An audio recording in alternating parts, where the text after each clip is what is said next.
Okay, so we are now recording. Welcome everybody, welcome new people. My name is Ruth, I run Clifton Wine School. I think I recognise some of your faces, even if you've not been on the virtual tastings before.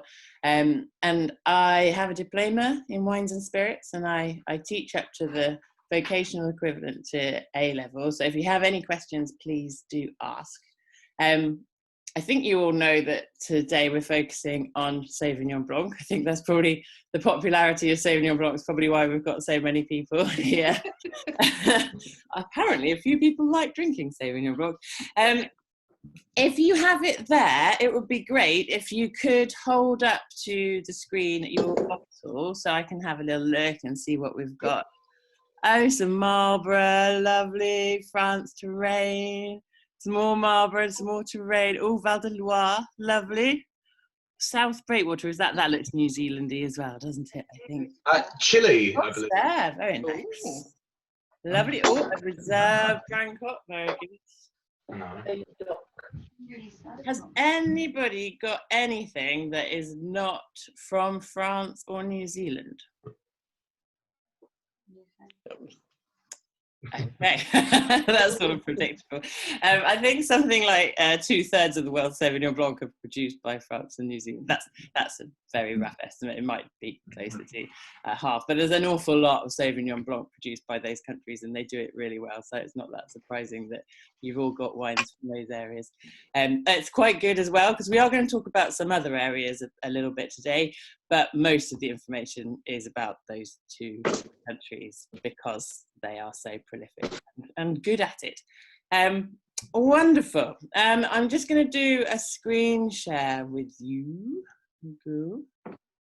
Sometimes this goes well, sometimes less well. Let's see how it goes. Aha, right. So now, see, I think your screen should have changed as well. Oh, yeah. If you want to see all the people, you can click on the arrows up and down on mine. It appears on the right, all the people, and you can still mute or unmute yourselves on there. And there is still the option to do the chat, although I've managed to lose that on my screen now. Where have it gone? Oh, it's at the very top for me. If I click on the top, you can do the chat. So I will be still keeping an eye on that as well, just so you know. But what I might do for now is, well, in a couple of minutes, is to mute you all just to go through the start bit. But is there any questions that anybody has at this point about it? Just for the people who haven't been on these tastings before, I say just have a drink. Don't worry about me waiting to taste the wine with you. This is a tasting at home, the beauty of which is that you can have a taste of your wine whenever you like. Has anybody got more than one Sauvignon Blanc? Yes. Yes. Ooh, okay. Let's go back to the who's got more than one Sauvignon?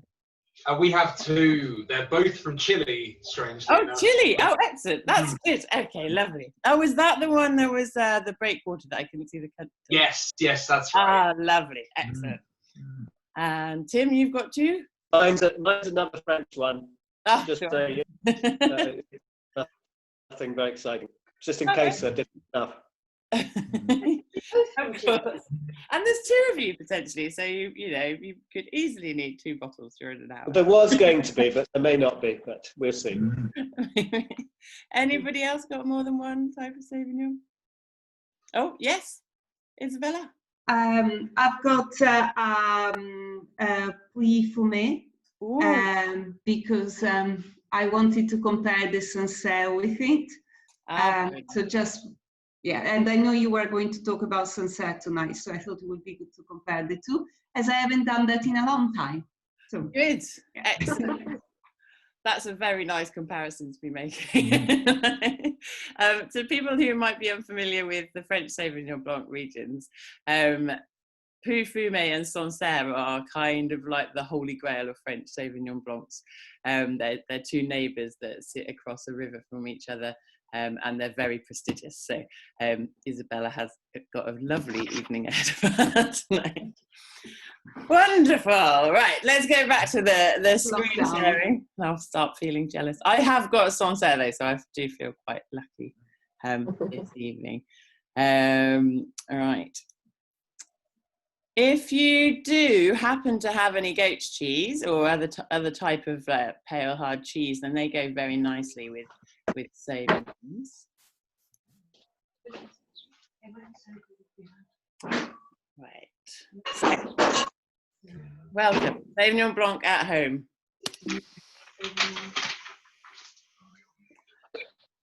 So, why do wines taste different from each other? This is a fundamental thing in wine tasting, obviously. Now, this is not an exhaustive list. There are many, many reasons, but these are just some of the main, most important regions that wines taste different from each other. Now, one of them is grape variety. So grape variety is what Sauvignon Blanc is. So it is a type of grape. So that is not going to change for any of the things we talk about today. So we're just talking about Sauvignon Blanc. Sometimes you do get Sauvignon Blanc that is blended with another grape variety, in particular Semillon is quite frequent. But most Sauvignon Blancs are actually just single, what we call varietal wines. They just show up as straight Sauvignon Blancs, especially in the UK market. We particularly like Sauvignon Blanc on its own, and it's very fresh and zesty type of wine on its own. Grape varieties, though, they work a bit like varieties of apple in that you would expect similarities from Granny Smith's apple. Depending on where it was grown, you still expect it to be quite sharp and quite acidic, and not the sweetest style, no matter where it was grown, or versus say a Brabant apple or something like that have a different flavour characteristic that you'd expect. So grape varieties are like that. However, they do get affected by these other things as well. So we'll be talking about the difference with Sauvignon Blanc grape tonight. So, for example, climate. So the lines of latitude where we grow grapes are between 30 and 50 degrees of latitude, north and south of the equator. And within these brackets, we have very different climate. So furthest away would be the coolest climate, where we find like Champagne, and closest to the equator would be the warmer climates. So, for example, California in the United States would be an example of that. You do get Sauvignon Blanc from warm climates such as California, but the best ones come from much cooler sites in that area. So, for example, in California, the best Sauvignon Blanc will be grown closest to the sea, where it's much cooler than it is inland. So it's much cooler than you would expect for being so close to the equator. The warmest climate where it's easy to produce on a big scale, high quality Sauvignon Blanc would be, say, New Zealand, that falls in the middle of those parallels, so about 40 degrees of latitude south of the equator. And for that reason, with Sauvignon Blanc, we normally talk of cool climate and moderate climate, but not hot climate Sauvignon Blanc. It's just not that good, because we like it to be zesty and fresh, and a cooler climate provides wines that are zestier and fresher, and that's the style of Sauvignon Blanc we like. Does that make sense? Good, lots of nodding. No. So, cool climate or moderate climate, and we're going to come back to that in a bit, because that's fundamental to the flavours that you might expect to get in the grape. Linked to that as well is going to be at what time we decide to pick the grape. So you might be in a slightly warmer climate, but pick the grape a little bit earlier, let's say a week or two earlier than you could, and you'll have a slightly different flavour profile than you would if you picked in the normal time. So that will have an effect on the flavours that you get too. Local regulations and traditions. So, for example, if you buy a wine from New Zealand or Chile, it will tell you on the label probably what region it's from. So it might be from Casablanca Valley in Chile, or it might be from Marlborough in New Zealand. They're probably the most famous regions for the Sauvignon Blanc grape. But it will still tell you that it's Sauvignon Blanc on there as well. And that's because you don't really have these rules and regulations telling you that you need to produce this grape in this region in this certain way. However, these local regulations and traditions, they're really important in France in particular, and Europe, and in France especially for the Sauvignon Blanc grape. So we're talking, say, Sancerre or Puy-Fumé, where we consider to be the spiritual homelands, if you like, of Sauvignon Blanc, or in Bordeaux, where Sauvignon Blanc is one of the grapes that's permitted there as well. You wouldn't normally find the grape name on the bottle. You might do, but just the fact that it says Sancerre on the bottle tells you, if you happen to be an expert in French wine, that tells you that it's a 100% Sauvignon Blanc wine. And the same with Puy-Fumé as well. A little bit more complicated with Bordeaux, but we'll touch on that in a bit too. Does that make sense? Any questions about any of that? Cool. So, the final thing here is the winemaking techniques. So, you do get some wines that are aged in oak. Most red wines are aged in oak barrels for a period of time. This will soften the wines and give the wines some sort of woody flavour and spicy character. Some white wines are also aged in oak barrels. So some of your hotter climate in particular, white wines will be aged in oak barrels, but normally we wouldn't do that for Sauvignon Blanc.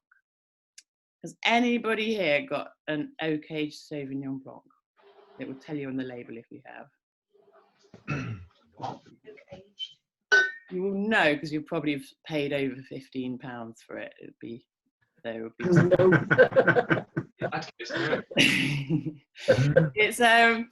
It's a bit of a speciality. You do get it from some very expensive Sancerres, for example, and some parts of California, and some of our more expensive New Zealand wines.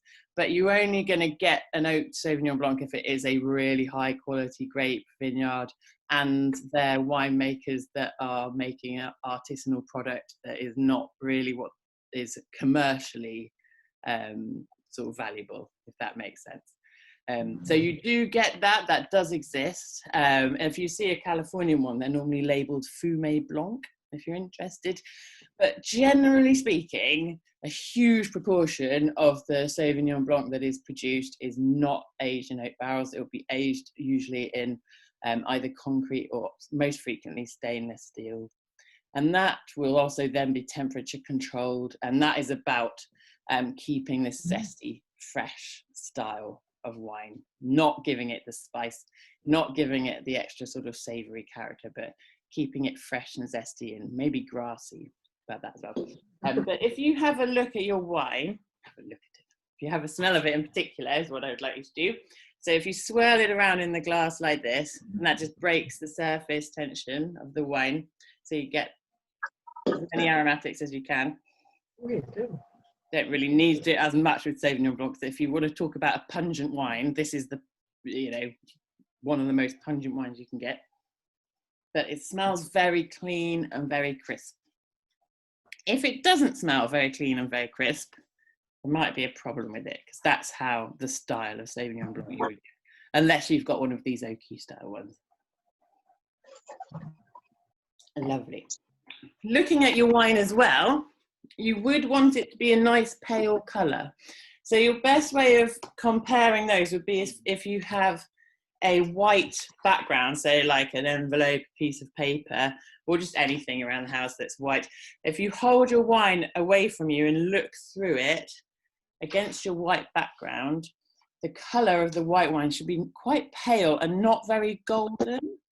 So there should be some colour there, no white wine is really white. That's a bit of a misnomer. But you wouldn't want it to be golden or amber in colour, unless you've bought a dessert wine or something, which is a bit different. But most Sauvignon Blancs are designed to be drunk when they're young and unoaked. And those styles of wine do not have too much colour. So that's what you'd be looking for. Again, if it's orangey or amber in colour, that could be a sign that it's been oxidised in the bottle, that the closure, the cork or the screw cap has failed somehow. Cool. All good? Don't forget to have a drink of your wine as well. I'm talking. Right. So, are there any chemists here or food scientists? If I say anything that doesn't completely make sense, I apologize to you if you are very knowledgeable about these things, but my knowledge is at the level of someone who knows a lot about wine, but not at the level of a food scientist or chemist. So I'll just explain it to you how I understand it, which isn't wrong, it's just not detailed and scientific. But there are different compounds that you get in wines, and they give the flavors. One of the most frequent things people ask me about wine tasting in particular is, so it smells like bananas, is that because they've used bananas? Or it smells of petals, is that because they've used petals in the winemaking process? And it's not, it's because the aromas of bananas, the aromas of petals, etc., those are all created organically in those other things, and they can also be created at some point in the winemaking process. Whether it's there created by the grape to start off with, or whether it's created by aging the wine in oak, or maturing the wine, or allowing it to oxidize, or in some cases, just during the fermentation, what yeast you're going to produce, it's used to produce the wine, and that kind of thing. They all have an effect. And different stages in the winemaking process are going to create these different compounds. And one of the most important ones that we have with Sauvignon Blanc are pyrazines. So pyrazine it's written it down for you on the side. I'm basically just going to read that to you because that's the in-depth knowledge that I have. But it's an aromatic organic compound. And it's very noticeable in the cooler climate or the less ripe berries of Sauvignon Blanc. And I think from the regions that you have them there, you guys probably should have some pyrazine in your glass, hopefully quite noticeable. And it will give a note in the wine that you see on the little diagram here, in particular with white wine, sort of capsicum, grassy, herbaceous, elderflower, and sometimes peas. If you've got Chilean, sometimes it displays itself at sort of like asparagus kind of aroma as well. If you have South African, which I don't think anybody said they did, but if it's quite frequent you see South African ones, they tend to be quite nettly as well, quite pungent in that way. And if you have a smell, just try to, not smell the fruit, focus on the other bits. You might be able to pick out some of these pyrazines. If you have French Sauvignon Blanc, you should get some of the grassy pyrazine, hopefully, as well as the fruitiness, but also you might get some sort of mineral quality too. And if you're doing comparison of Sancerre and Puy Fumé, that would be one of the key differences that you might expect. Puy Fumé, you might get a little bit more of a sort of smoky gunflint character from it as well. That's not called pyrazine, that's something else. I've got a different name, not terpene. It's one of the other ones. They all end in "ene," which is very helpful. But yeah, if you have a Sauvignon Blanc from a warm climate, so you can get, say, for example, I think Jacob's Creek make one from Australia. They tend to be made with very ripe grapes, which are very fruity, but they don't have this pyrazine quality. And that is one of the things that gives this sort of aromatic, fresh nature that goes quite nicely with food, and that makes Sauvignon Blanc stand out for people a little bit. So it's not that there's a problem with the wine per se, it's just that what most people look for is that fruit profile with a bit of this extra herbaceous balancing flavor profile. It's a little bit like when you put bitters into a cocktail. It's not because you want the cocktail to taste bitter, but it's because that little extra bitter characteristic brings out the rest of the flavor and makes it all taste much more delicious, much more balanced altogether. So that's what we're looking for, and that's one of the key differences that you find in the different wines from the different regions, just to explain that there is some science behind wine tasting, I promise. It's also just fun. Right. Any questions about any of that?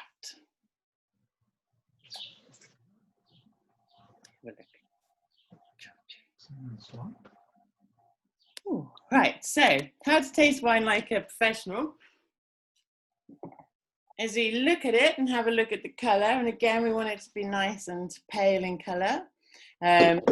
We don't want it to be amber. We don't want it to be golden. We want it to be a nice light yellow colour. And we swirl it around in the glass and give it a smell. And that's the easiest way to pick out the aromatic profile. So when you taste the wine, you're going to taste sugar, you're going to taste bitterness. You're going to, like, if there is sugar, then you'll taste it then. You're not going to taste the flavors. The flavors are all really picked up by your nose. That's why when we take a slurp, we also want to be able to smell it as well. So I'll show you what I do to taste the wine properly.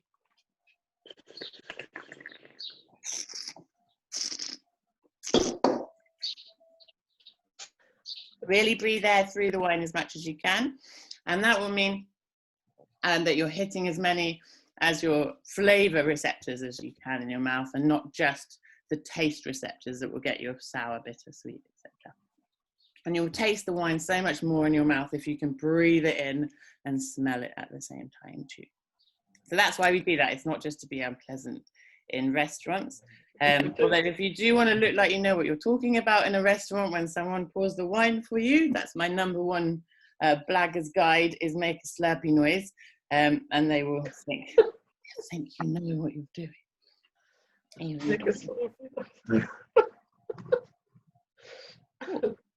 So we're going to look just at the regions. So has anyone got any questions at this point? So, the Loire. Ruth, sorry, I do have a question. Yeah, sure. I didn't understand when you were comparing the Sancerre with the Pouilly Fumé. You said the Pouilly Fumé doesn't have so many pyrazine flavors, and then you said because it's got something else, and I didn't get to what you said that it has. All right, let me just look up for you to see what it is. It's not the pyrazine. No, don't worry. Because the two wines actually are very different. They're different years as well. But so I was very curious to. Hang on one moment. I'll just tell you exactly which one, what they're called.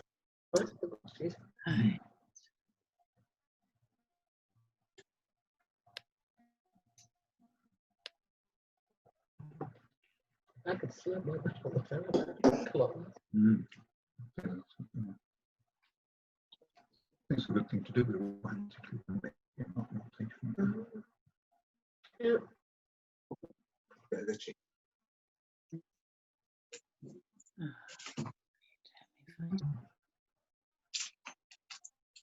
No, don't worry. If it's here we go. It's the thiols. So thiols give a kind of smoky characteristic. And that's your main difference between, well, like, as you will probably be able to tell, there are differences depending on the winemaking, when the grapes are picked. There's all kinds of different things between two different bottles of wine. But if you kept everything exactly the same winemaker, exactly the same producer and winery, etc., and the same price point of the wines, and you just had Sancerre versus Pouilly Fumé, the main difference should be these compounds that you get from the earth, which is the thiols. But yeah, it's all very, very small differences. The main differences between the flavors of wine come from things like the climate and when to pick the grapes, all these different decisions. So the two may taste different, but that partly is going to be geography and partly it'll be different practices that they do in the vineyard too. Does that make sense? Thank you. Yeah, thank you. Out of interest, is it the same producer or is it a different? It's different. Because I couldn't choose the bottles, they were delivered. There are also different years. So well, that might 19 and one is 18. So the difference is probably amplified. Yes, yeah. So you would likely get more of that savoury and vegetal characteristic over time as it it matures, which you can do with more from those high quality regions, but most Sauvignon Blancs are better when they're young as possible, I would say. Just for everybody else, don't go putting your bottles of wine in a rack and leaving them for a couple of years. They're probably going to be better drank now. It's good news for everybody. Any other questions? Awesome. Cool. Right, we'll go back to the screen share.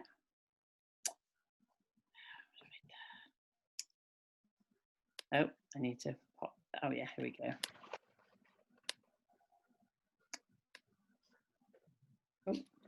Right. Can you all see that again?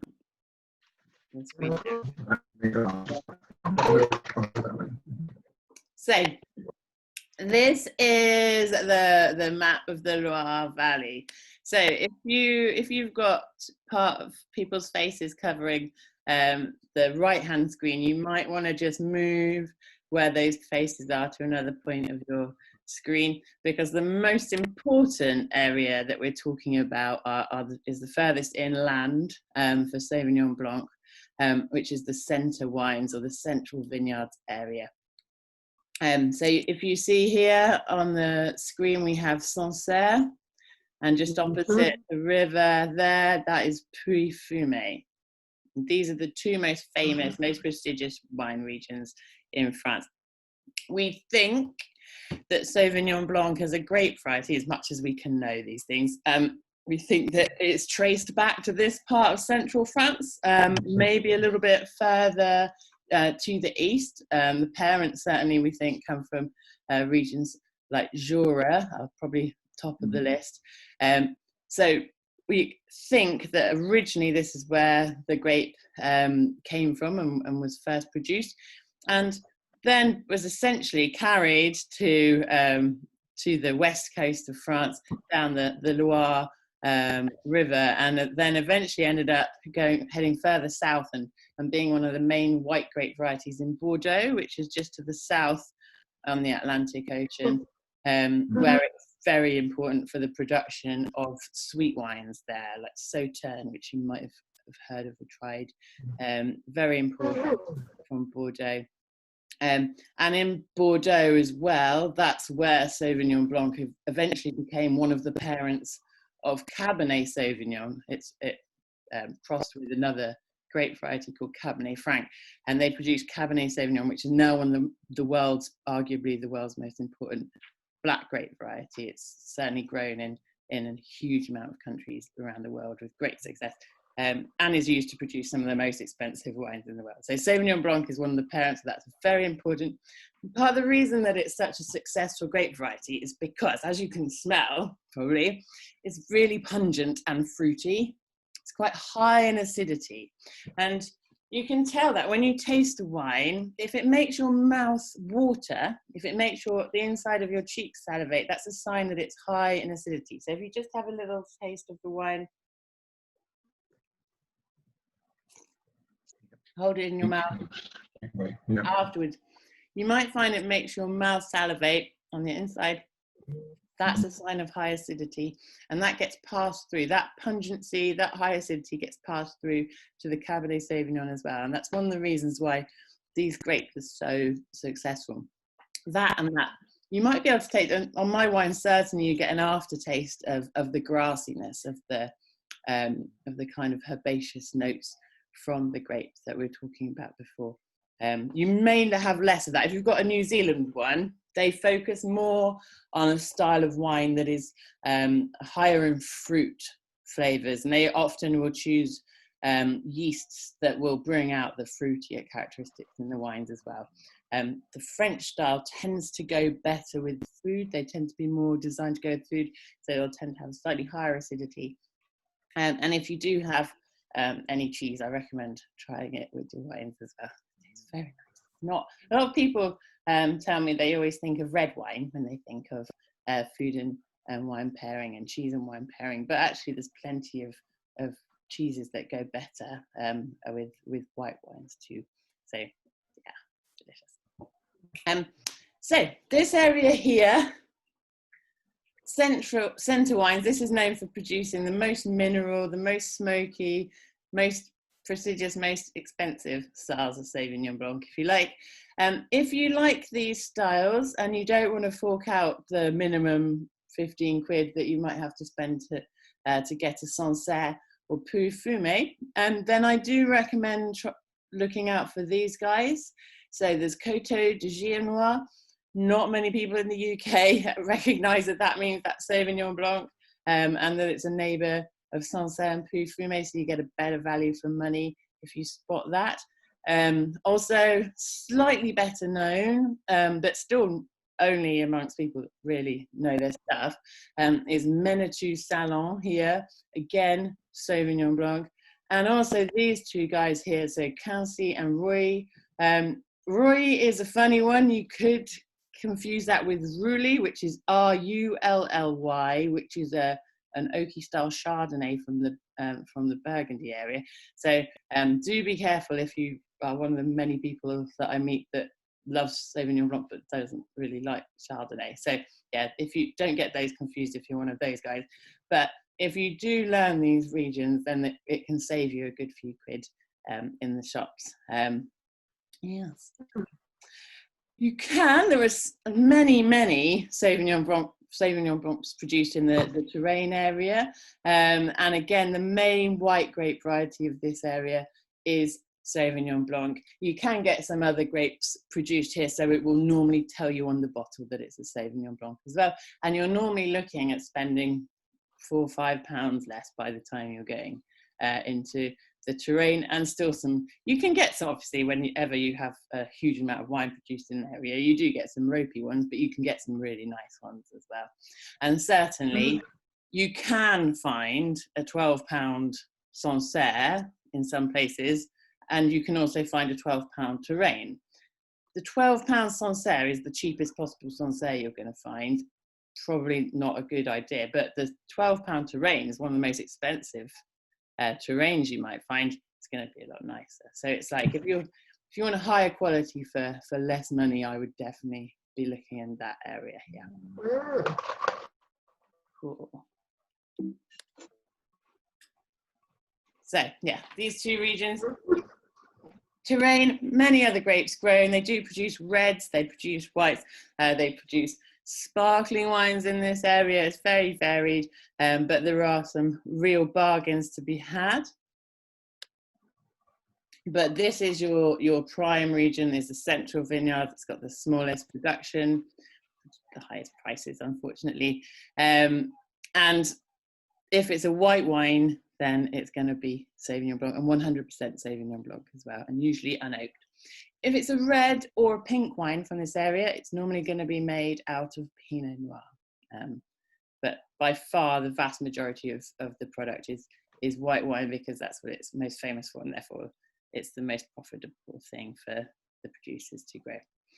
The thing about Sauvignon Blanc is it produces quite a lot of grapes. It produces quite a close cluster of berries on a grape, and it can produce quite a lot per vine. So if you've got a good spot for Sauvignon Blanc, you can produce quite a lot of wine, compared with Pinot Noir, which is very difficult to grow, and yeah, much more expensive to produce. So Sauvignon Blanc is by far preferred in that area. I feel like I might sneeze in a minute, so apologies in advance if I do that. I'm going to try not to, right? Look at the light. Another wine that I mentioned before is Sauterne. So Sauterne is a wine made in Bordeaux, which is further south than the Loire. It is normally made from rotten grapes.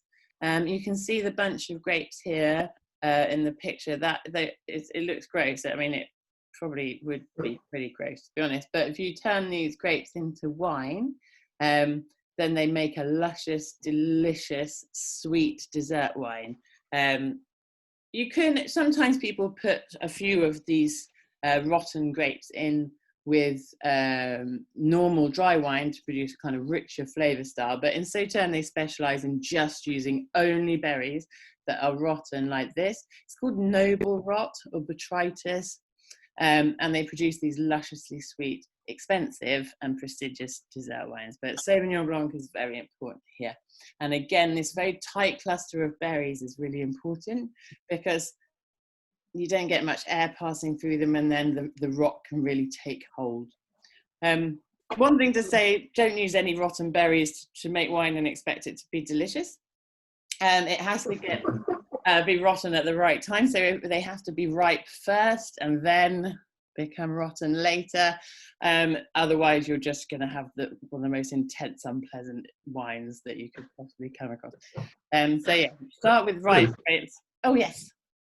So yeah, so do they, when they're producing Sauternes, they deliberately introduce the rot to it? Do they? It's a natural thing that occurs. So that's the rivers in Bordeaux are very important. So they produce mist in the morning, which then creates the rot, and then they have very dry, sunny afternoons that sort of dries away the mists, and that stops the rot from totally destroying the crop. So it slows everything down a little bit, and having this perfect environment for this rot to naturally grow is one of the reasons why it costs so much money, because it doesn't other regions like Tokaj you might come across if you get into dessert wines at all. Tokaj, again, it's the name of the lake, and it's that proximity to the water that is the most important thing. I'm sure in some places in the world there are people that are accidentally spraying spores of noble rot onto grapes, and I think some places they will prevent it from happening up until a certain point as well, but the idea is that it all happens very naturally, and magic. That we won't focus on that too much, because actually when we think of Sauvignon Blanc, it is an important component in the Sauternes, but it's not the major thing that people think of when they think of Sauvignon Blanc. So we'll move on, but just wanted to show you. Right, so we're going to move on to Marlborough, New Zealand. Does anybody have any questions about the French wines? Cool. Okay, so New Zealand. New Zealand, like I mentioned, it's a moderate climate, what we call a moderate climate. It's also moderated, apart from being by the distance from the equator, it's also moderated by the sea surrounding it, by the ocean. And this has a big effect on the grapes that they can grow.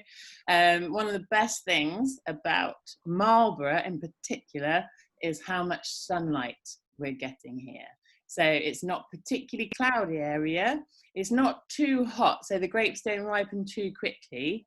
But also because of the distance from the equator, we have longer days than you might get in some parts of Chile, for example, where we're producing Sauvignon Blanc. So we have quite long ripening hours in the summer, obviously shorter days in the winter, but we don't worry about that for the production of grapes. So we have these long sunny days, and that produces, if you've got a Marlborough Sauvignon Blanc there, just have a smell of it.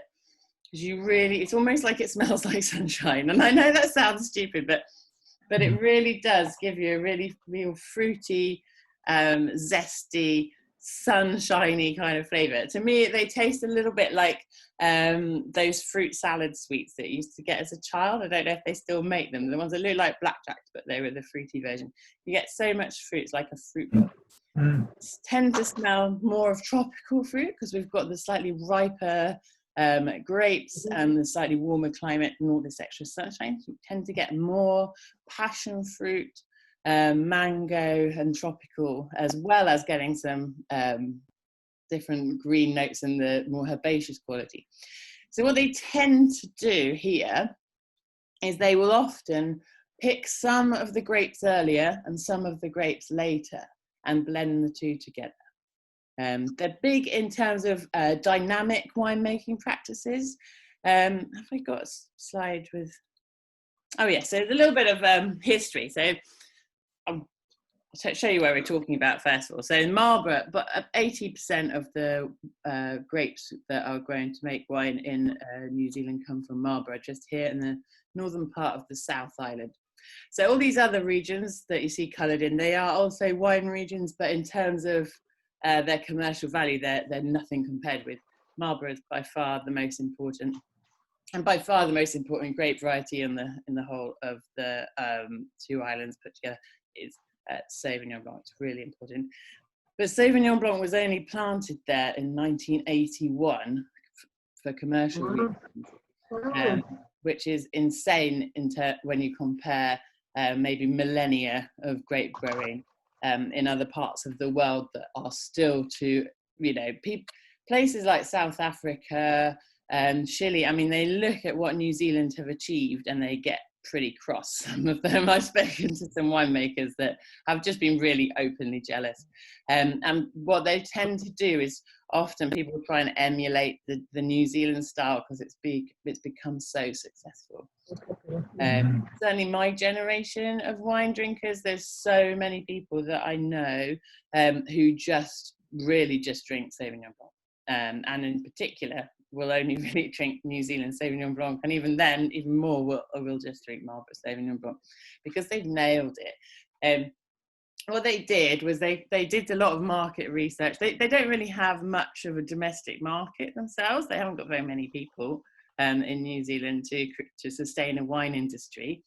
So they really needed to focus on external markets. So the big places that you focus on, if you're looking at external markets, are places that are big importers of wine. So you're not going to worry about what the French want. You're not going to worry about what the Spanish want or the Italians, because they drink so much of their own wines. They're not going to be your biggest customer. As you look at places that don't produce enough wine of their own to meet their own demand, so in particular, England, Great Britain is an enormous market. Australia, actually, surprisingly, because they do produce a lot of wine themselves, but they do also buy in quite a lot of wine from New Zealand too, and unsurprisingly as well, America. But they basically, at this point, the first place they focused on was the UK. They came over and they found out what we were drinking, what our taste profile was at that time, and it essentially was fruity, not oaky, but with quite a lot of flavour, very clean and crisp. And that's what they made. So they knew how to do it. They knew how to keep everything very clean in the winery. So this, it sounds like quite a while ago now, 1981, but in the history of wine, it's not that long ago. But it's right at the pinnacle of the moment, really, where people started to understand more fully the importance of things like hygiene in the winery, temperature control of the grapes immediately from picking, in order to retain fresh flavors, in order to stop the wines going off, in order to stop bacterial spoilage. Historically in Europe, previous to this, well, there hadn't been the consumer market to kind of, people didn't have that much expendable income to spend a bit more on nicer wines, and so it wasn't really worth the investment. But also there was this kind of wine is this magical sort of, it wasn't treated like a science. In New Zealand, they treated it like a science. Many people think the detriment of the wines that come from there. So you are joining on a Sauvignon Blanc tasting. You're going to love the flavors of Sauvignon Blanc, but some people think it's just too much the same and too predictable, which very much depends on your philosophy of what wine you want to drink. So it's do you want something that's a bit funky and a bit unpredictable, but maybe interesting, or do you want something that's reliable and clean and crisp and that you're going to enjoy? And most people go for the latter of those two options. So New Zealand have a history of dairy farming, and they know about cleanliness, they know about hygiene, and they know about temperature control. So they applied it, and now this is the result. So yeah, enjoy. These days, like I say, they're very much into the science, they're very much into the dynamic nature of understanding how wines are made, trying different things out. It's not a traditionalist area, so it's like the opposite of Sancerre Fume, if you like, where very few producers are going to be trying out exciting and interesting innovations in winemaking.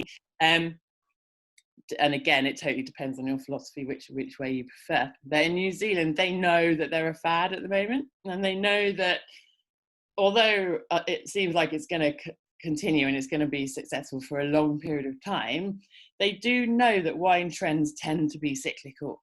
So what was very popular 20 years ago is not popular now, and in many cases people sort of look down on it a little bit. And the similar thing is probably going to happen with Sauvignon Blanc in the next 20 years. People might look at it as a thing that people used to drink. So New Zealand themselves as a market are trying to position themselves so they're also the next big thing as well. So they're trying to get into all the new wine trends. So do try other wines from New Zealand if you see them, other grapes, because although, like I've written, 70% of the wines today are still Sauvignon Blanc,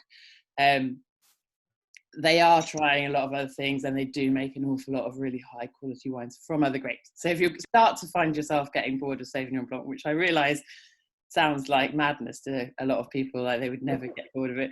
But if you do start thinking, oh, I could try something a little bit different, yes, there are other regions and other places that you can try wines from, but New Zealand has many other things to offer as well, other than Sauvignon. Cool. Any questions about that? Ruth, is New Zealand set up for sort of wine tastings? I mean, could you do a nice holiday over there looking at? Oh, yes. I would say not as much as some countries. I don't think they've set themselves up to make as much money from it as some places have, like South Africa, for example, comes to mind of like really some, like you'd find all their top chefs in the wineries and stuff. I think they still have set them up pretty well for that. So you can certainly go around and you can visit, and they all have, well, I'll say they all, but pretty much all of them are going to have a tour guide, and they're going to have arranged visits and stuff. So yeah, and obviously it's a beautiful part of the world. An awful lot of people have come to New Zealand wine that way as well, from backpacking rounds at certain times, and it's being the most memorable wine for people's travels and stuff. Any other questions? Cool. Right. Next one. Oh, yeah. Penguins. So this is South Africa. South Africa is our third most important wine growing region for Sauvignon Blanc. They're about on par with Moldova, but we don't really get many Moldovan wines in our market, so we kind of ignore them a little bit. I think if you want to drink those, you have to go and buy wine in Russia or something. But yes, penguins. Penguins are nothing to do with wine, but they are very cute and they live in South Africa. So we'll move on. South Africa. So South Africa, some of you that are very astute and are thinking back to what I was talking about before might be thinking South Africa is quite close to the equator and quite a warm country compared with places like New Zealand. However, there is a current, like you know how we have the Gulf Stream that comes up from the equator and warms us up? They have the almost opposite effect, if you like, and it's called the Benguela current, and it comes up from the Antarctic, and it really cools down the Cape, which is why something like 95% of the wines produced in South Africa is produced in the Cape of South Africa, where it's much cooler than further inland. I think I've got a little map for you here. So you can see here just this very tip of Africa there. This is where the vast majority of the wines are grown, certainly the best wines. Closest to the sea, closest to the ocean is where you're going to get your Sauvignon Blanc, your better Sauvignon Blanc grapes produced by far. So Stellenbosch around this area, big for high quality Sauvignon Blanc grapes, and that's, if you want to try a high quality Sauvignon Blanc, I would say that's one of the easiest places to find in this country a high quality one, because Stellenbosch is so famous in the UK that it's most likely to be stocked. So if you go to a wine shop that has a bit more choice, perhaps like a shop that specializes in wine as opposed to, you know, a super like a multiple grocery store or whatever, then you might be able to find some of these other regions. And arguably, I would say the best place to try might be Elgin. And Elgin, it's written like, oh yes, it's written here. It's got quite a lot of altitude. And they also have a festival each year there for just about Sauvignon Blanc. They really love the Sauvignon Blanc. Again, like the Australian ones, you can get cheap Sauvignon Blanc made in South Africa from the warmer climates where it's churned out and ripened up easily and produced on a massive scale. It's not that that wine is bad, but it's not that good. And because it's just too hot to produce high quality wines that easily. So they're going to be fine, but it's not. If you're buying a cheap Sauvignon Blanc, I would say your best bet is to go to Chile for the better value at the lower price points. Whereas South Africa, you're much better to pay the second, the mid-price wines, so £8 plus, and you're going to get a very different style, a much nicer bottle of wine. Again, much more sort of grassier, more pungent style of Sauvignon Blanc made here. And then Chile. I think was there 2 bottles of Chilean wine that we had. Where did the people drinking the Chilean wine go? Have we got? Does it say what region it was from? The Leda Valley. Oh, very nice, excellent. That's so if you can see where I am on the map with my mouse arrow, the Leda Valley is just further up north. It's actually one of the regions that is known particularly good for producing white wines. It's so small it's not even on this map. So the thing about Chilean wine regions is this whole area is called Valley Central or Central Valley, and these regions, they are sub-regions of Central Valley, and they all have different grape specialities, if you like. And then there are even smaller regions within that and above. And there's so many different regions that they all overlap a little bit. And Leda is even more specialist than any of the ones that are written on here. So good purchasing, excellent. And if you do like Chardonnay, also that's a great, Leda Valley is a great place to get Chardonnay from. One of the more easy to find, I would say, is the Casablanca Valley. Again, very good for the white wine production.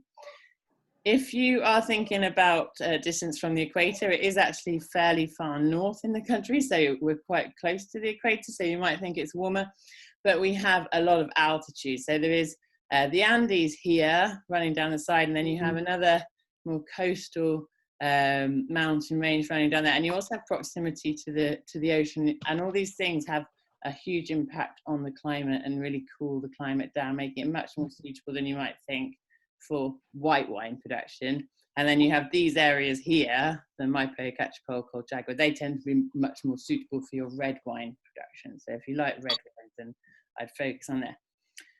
Again, because of this, Chile is a very long and varied wine growing country. You can find wines of all different styles here as Sauvignon Blanc, but your better ones are going to show more, again, of this sort of vegetally asparagus-y, slightly more greener notes, as well as the fruitiness and often quite pineapple-y tropical fruit from here as well. And if you haven't tried the Chilean Sauvignon Blancs, if you spend £10 on a Chilean Sauvignon Blanc, you're going to get a really good bottle of wine, versus you'd have to spend maybe half that again to get a really good bottle of French Sauvignon Blanc. So great value for money and wonderful wines.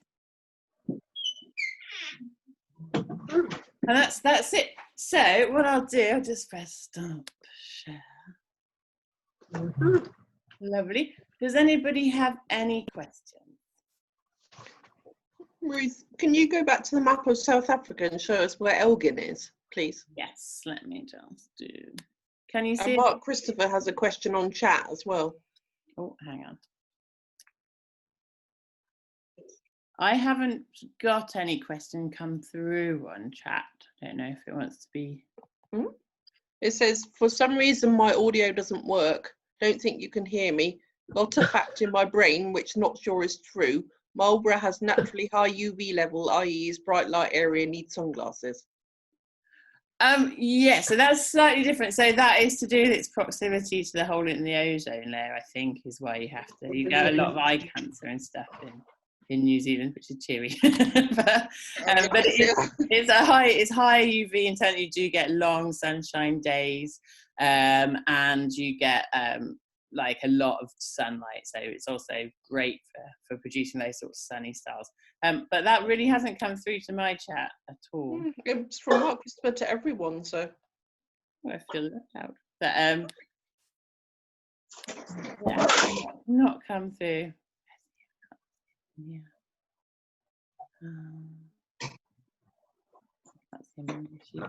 That's the oh, Mark, so your audio unmute. He looks a bit like, I don't know if there's something wrong with his computer, because it looks a bit like he's frozen. Ah, you're right. I think it is, and it's not letting me unmute it either. So I think, yeah, it's probably a connection. We've got his message on our chat. I'll send him the recording, so hopefully he'll be able to see it. Oh, that's a shame. Did you say you could see the question coming through? Yeah, it's on our chat. Yeah. I wonder what's happened with mine then. Not working. Anyway, right. But I'll go back and share again. So it was here.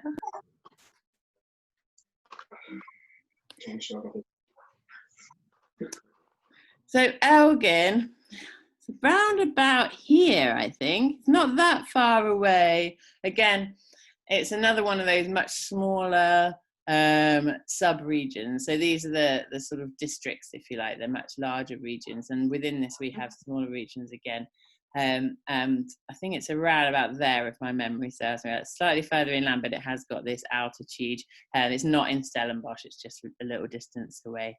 Okay. What I can do, if people want as well, is if you email me, I can send you a copy of these slides around too, if you would like them.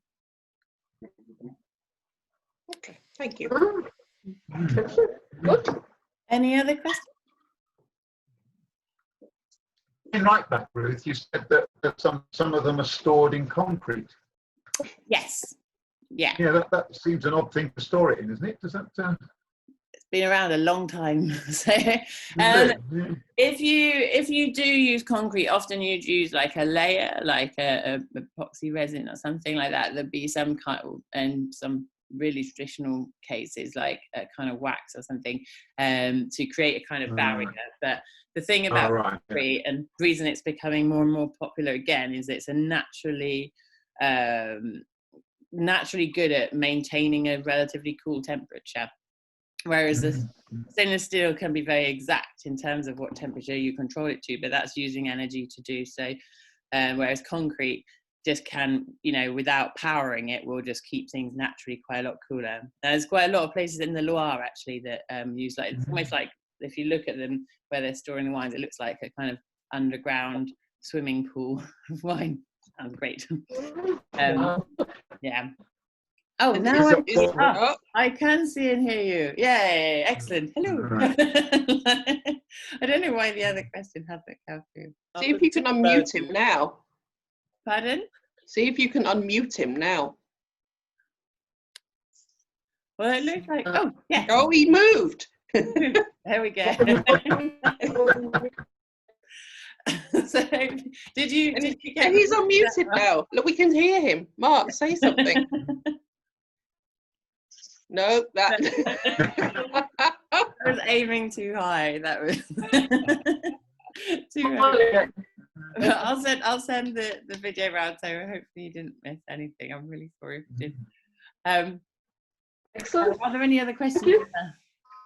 Oh, reserve. Right. So yes, if you have reserve written on your label, so the countries you're most likely to get the word reserve written on are Chile, New Zealand.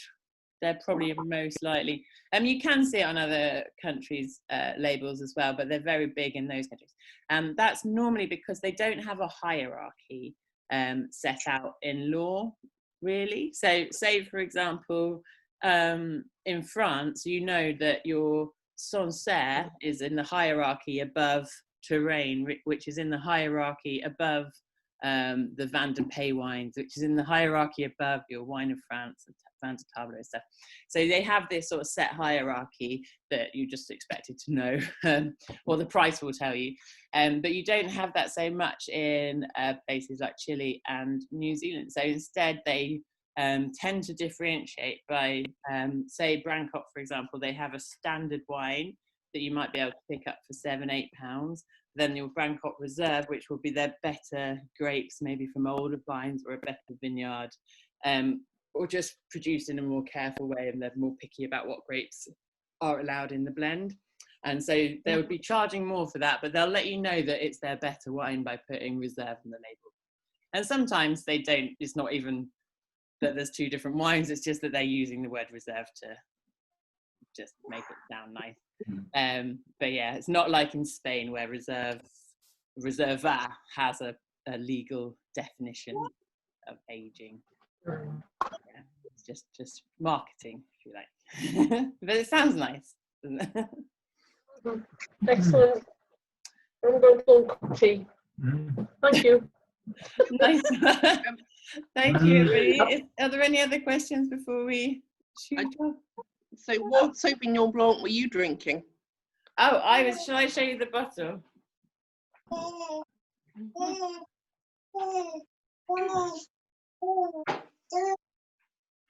We're all going to concede. I treated myself because I'm not drinking very much in the lockdown, so I'm having Sancerre Crochet. So if you're Bristol based, this one is from DBM, Davis, Bell and McCraith in Clifton, who I only go to if I ever want to treat myself, because it's a bit like an adult toy shop, really. It's just too many nice things in there and too much stuff that you might want to accidentally spend all of your money on. So yeah, go there with caution. But this is where I got that special treat for me. Patrick, your screen. I think you had well, not Patrick, but whoever's with Patrick had a question. Yeah, my question was just that you mentioned previously about wine trends, and over the last few years there seems to be a really growing trend for natural wines. And Yeah. It's a very broad question, but I just wondered what your opinions were about that, and if there was anything to kind of avoid, or if it is just a trend kind of thing. Yes, so I don't think so. Actually, I'm quite into this as a trend myself, and it is definitely, like you say, it's really current at the moment.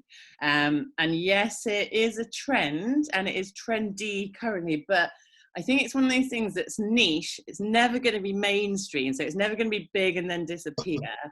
I think it's a bit. It's like it's going to just remain niche and potentially grow a bit, but once you get into, if you're into that style of wine, that really sort of big and more flavoursome, slightly more funky flavours sometimes, then I would say you're probably going to carry on down that avenue.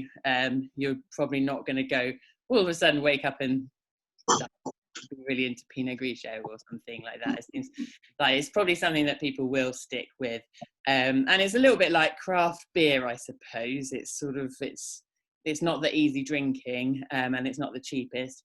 And so you're probably, if you're getting into that, you're probably going to drink a little bit less and spend more money.